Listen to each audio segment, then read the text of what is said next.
वर्णिवेश रमणीय दर्शनम मंदहासरुचिराननाम्बुजं पूजितं सुरनरोत्तमैर्मुदा धर्मनंदनमहं विचिन्तये।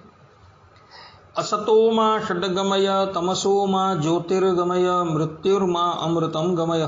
ओम शांति शांति शांति। अस्मद्गुरु समारंभां नाथयामूल मध्यमां लक्ष्मी वल्लभ पर्यंतां वंदे गुरु परंपरा। આજની જ્ઞાન સભાની અંદર પધારનારા બધા જ ભગવદ ભક્તોને વેદાંતાચાર્ય, પુરાણ ઇતિહાસ આચાર્ય, એમએ ફિલોસોફી શાસ્ત્રી રાકેશભાઈના હિતપૂર્વક જય સ્વામિનારાયણ। ભક્તો, આજની આ જ્ઞાન સભાની અંદર આપણે બધા મથુરા મંડલની અંદર આવેલા વૃંદાવનનું નામ વૃંદાવન કેવી રીતના પડ્યું એ સંબંધની અંદર एक इतिहास जे छे तेनो अवलोकन करशुं। श्रीमद भागवतना दशम स्कंदना 11मा अध्यायनी अंदर कथा आवे छे कि भगवान श्री कृष्ण गोकुलनो त्याग करीने वृंदावन पधार्या। तो आ वृंदावननुं नाम वृंदावन केवी रीतना पड्युं?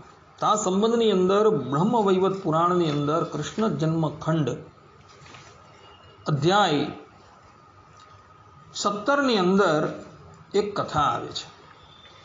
એ કથા જે છે એ જે પ્રમાણે છે એ પ્રમાણે હું તમને વાંચી સંભળાવું છું। ત્યાં શ્રીમદ નારાયણ ભગવાન નારદજીને આ કથા કહે છે। श्रीमद नारायण भगवान बोले, नारद, पहले सतयुग की बात है। राजा केदार 7 द्वीपों के अधिपति थे। ब्राह्मण वे सदा सत्य धर्म में तत्पर रहते थे और अपनी स्त्रियों तथा पुत्र पौष्य वर्ग के साथ आनंद जीवन बिताते थे। उन धार्मिक नरेश ने समस्त प्रजाओं का पुत्रों की भांति पालन किया। 100 यज्ञ का अनुष्ठान करके भी राजा केदार ने इंद्रपद पाने की इच्छा नहीं की। वे नाना प्रकार के पुण्य कर्म करके भी स्वयं उनका फल नहीं चाहते थे। उनका सारा नित्य नैमित्तिक कर्म श्री कृष्ण की प्रीति के लिए ही होता था। केदार के समान राजाधिराज न तो कोई पहले हुआ है और न पुनः होगा ही। उन्होंने अपनी त्रिभुवन मोहिनी पत्नी तथा राज्य की रक्षा का भार पुत्रों पर रखकर जैगी शव्य मुनि के उपदेश से तपस्या के लिए वन को प्रस्थान किया। वे श्री हरि के अनन्य भक्त थे और निरंतर उन्हीं का चिंतन करते थे। हे मुने, भगवान का सुदर्शन चक्र राजा की रक्षा के लिए सदा उन्हीं के पास रहता था। वे मुनि श्रेष्ठ नरेश चिर काल तक तपस्या करके अंत में गोलोक को चले गए। उनके नाम से केदार्थ तीर्थ प्रसिद्ध हुआ। अवश्य ही आज भी वहां मरे हुए प्राणी को तत्काल मुक्ति लाभ होता है। उनकी कन्या का नाम वृंदा था, जो लक्ष्मी की अंश थी। उसने योग शास्त्र में निपुण होने के कारण किसी को अपना पुरुष नहीं बनाया। दुर्वासा ने उसे परम दुर्लभ श्री हरि का मंत्र दिया। वह घर छोड़कर तपस्या के लिए वन में चली गई। उसने 60,000 वर्षों तक निर्जन वन में तपस्या की। तब उसके सामने भक्त वत्सल भगवान श्री कृष्ण प्रकट हुए। उन्होंने प्रसन्न मुख से कहा, हे देवी, तुम कोई वर मांगो। वह सुंदर विग्रह वाले शांत स्वरूप राधिका कांत को देखकर सहसा बोली उठी, तुम मेरे पति हो जाओ। उन्होंने तथास्तु कहकर उसकी प्रार्थना स्वीकार कर ली। वह कौतूहलवश श्री कृष्ण के साथ गोलोक में गई और वहां राधा के समान श्रेष्ठ सौभाग्यशाली गोपी हुई। वृंदा ने जहां तप किया था उस स्थान का नाम वृंदावन हुआ, अथवा वृंदा ने वहां क्रीड़ा की थी, इसलिए वह स्थान वृंदावन कहलाया। हे वत्स, अब दूसरा पुण्यदायक इतिहास सुनो, जिससे इस कानन का नाम वृंदावन पड़ा। वह प्रसंग मैं तुमसे कहता हूं, ध्यान दो।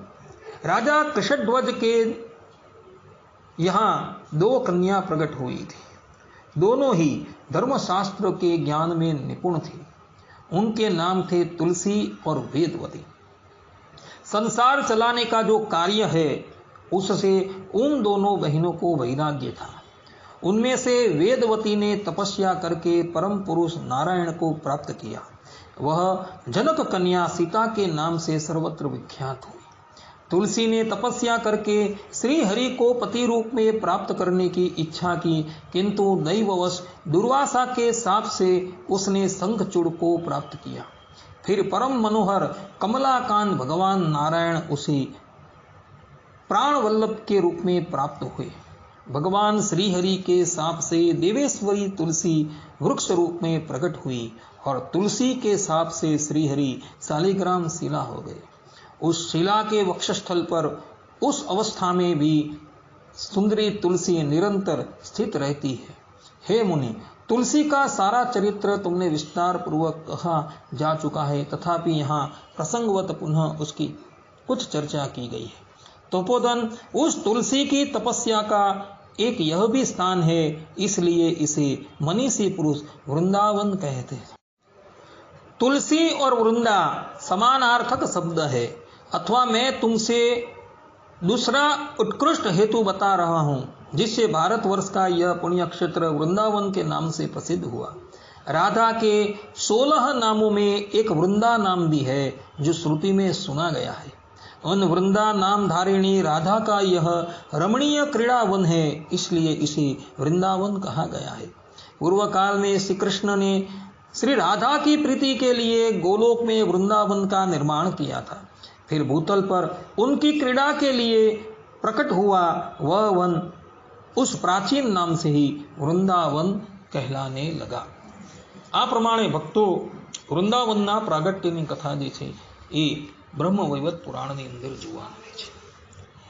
કેદાર રાજાની એક કન્યા જે છે જેનું નામ હતું વૃંદા, એણે જે સ્થળની ઉપર તપસ્યા કરી હતી એ તપસ્યા કરવાને કારણે એ સ્થળ જે છે એ વૃંદાવનના નામથી ઓળખાયું। બીજી એક કથા પ્રમાણે કુશધ્વજની કન્યા તુલસી, જેનું એક બીજું નામ હતું વૃંદા, એણે એ સ્થાનની ઉપર તપસ્યા કરી હતી, એટલે પણ એ સ્થાનનું નામ વૃંદાવન પડેલું હતું। અને ત્રીજી કથા એવી છે કે ભગવાન શ્રી કૃષ્ણ ભૂતલની ઉપર પ્રગટ થવાના હતા ત્યારે રાધાજી પણ એમની સાથે પ્રગટ થાય છે અને રાધાજીની પ્રીતિને અર્થે ભગવાન શ્રી કૃષ્ણ જે છે એ ગોલોકમાં રહેલા વૃંદાવનને ધરાતલની ઉપર ઉતારી દે છે, એટલે માટે આ સ્થાનનું નામ વૃંદાવન પડેલું હતું। આ પ્રમાણે વૃંદાવન જે છે એ વૃંદાવન સંબંધી 3 કથા જે છે એ બ્રહ્મવૈવર્ત પુરાણના કૃષ્ણ જન્મખંડ અધ્યાય 18ની અંદર જોવા મળે છે।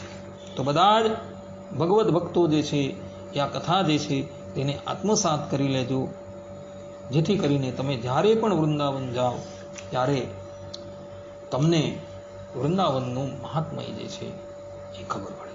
આટલું કહીને હું મારા પ્રવચનને અહીં વિરામ આપું છું। સર્વે સંતુ નિરામયઃ, સર્વે સુખીનો ભવંતુ, સર્વે ભદ્રાણિ પશ્યन्तु, મા કશ્ચિદ દુઃખ ભાગ ભવેત અસ્તુ। જય સ્વામિનારાયણ।